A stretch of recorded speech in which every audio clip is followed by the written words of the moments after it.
ಒಂದು ಸ್ಯಾಟಿಸ್ಫ್ಯಾಕ್ಷನ್ ಇದ್ರೆ ಯಾವ ಜಾಬ್ ಆದ್ರೆ ಸರ್, ಪ್ರಾಮಾಣಿಕವಾಗಿ ಮಾಡೋದಿದ್ರೆ ಯಾವ ಜಾಬ್ ಆದ್ರೆ ಅಲ್ವಾ. ಈಗ ಓದಿದವರಿಗೆ ಅದೇ ಜಾಬ್ ಸಿಗ್ತದಂತ ಹೇಳಲಿಕ್ಕೆ ಆಗ್ತದ? ಈಗ ಎಷ್ಟು ಜನ ಅನ್ಎಂಪ್ಲಾಯ್ಡ್ ಇದ್ದಾರೆ ಈಗ ಪಾಪ.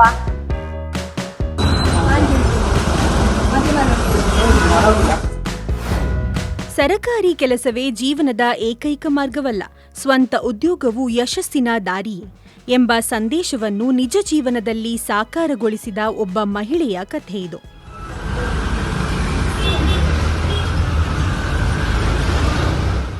ಉನ್ನತ ವಿದ್ಯಾಭ್ಯಾಸ ಮಾಡಿಕೊಂಡು ಸರಕಾರಿ ಉದ್ಯೋಗಕ್ಕಾಗಿ ಹಲವು ಪ್ರಯತ್ನಗಳ ಬಳಿಕವೂ ಕೈತಪ್ಪಿದಾಗ ನಿರಾಶೆಯಾಗದೆ ಹೊಸ ದಾರಿಯನ್ನು ಆಯ್ಕೆ ಮಾಡಿಕೊಂಡರು ಪ್ರೇಮಾ ಕುಂದರ್. ನಾವು ಕುಂದಾಪುರದಲ್ಲಿ ಮೊಗವೀರರು. ನಾವು ನಮ್ಮ ಅಪ್ಪ ಅಮ್ಮ ಅಣ್ಣಂದಿರೆಲ್ಲರೂ ಕೂಡ ಈ ಫೀಲ್ಡ್ ಅಲ್ಲೇ ಇದ್ದವು, ಮೀನುಗಾರಿಕೆ ಫೀಲ್ಡ್ ಅಲ್ಲೇ ಇದ್ದವರು. ಒಂದು ಸ್ಯಾಟಿಸ್ಫ್ಯಾಕ್ಷನ್ ಇದ್ರೆ ಯಾವ ಜಾಬ್ ಆದ್ರೆ ಸರ್, ಪ್ರಾಮಾಣಿಕವಾಗಿ ಮಾಡೋದಿದ್ರೆ ಯಾವ ಜಾಬ್ ಆದ್ರೆ ಅಲ್ವಾ. ನಮ್ಗೆ ಒಂದು ಸ್ಯಾಟಿಸ್ಫ್ಯಾಕ್ಷನ್ ಬೇಕು ಒಂದು ಯಾವುದೇ ಒಂದು ವರ್ಕ್ ಮಾಡುವಲ್ಲಿ, ಅದು ನನ್ಗೆ ಇದ್ರಲ್ಲಿ ಸಿಕ್ಕಿದೆ ನನಗೆ. ಇಂದು ಪುತ್ತೂರಿನಲ್ಲಿ ತಾಜಾ ಮೀನಿನ ವ್ಯಾಪಾರ ನಡೆಸುತ್ತಾ ಸ್ವಾವಲಂಬಿಯಾಗಿ ಬದುಕು ಕಟ್ಟಿಕೊಂಡಿರುವ ಇವರ ಪ್ರಯಾಣ ಅನೇಕರಿಗೆ ಪ್ರೇರಣೆಯಾಗಿದೆ.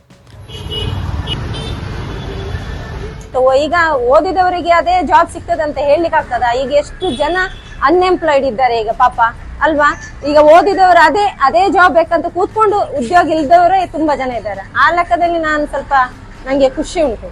ಎಷ್ಟು ಓದಿದ್ರು ಕೂಡ ಒಂದು ದಿನನಿತ್ಯದ ಒಂದು ಸಂಬಳ ಅಂತ ಅದು ಬರ್ತದಲ್ಲ ಸರ್, ಅದು ಖುಷಿ ಉಂಟು. ನನ್ನ ಹೆಸರು ಪ್ರೇಮಾ ಕುಂದರ್ ಅಂತ, ನನ್ನ ಹಸ್ಬೆಂಡ್ ಹೆಸರು ಕುಮಾರ್ ಕಿಶನ್ ಅಂತ.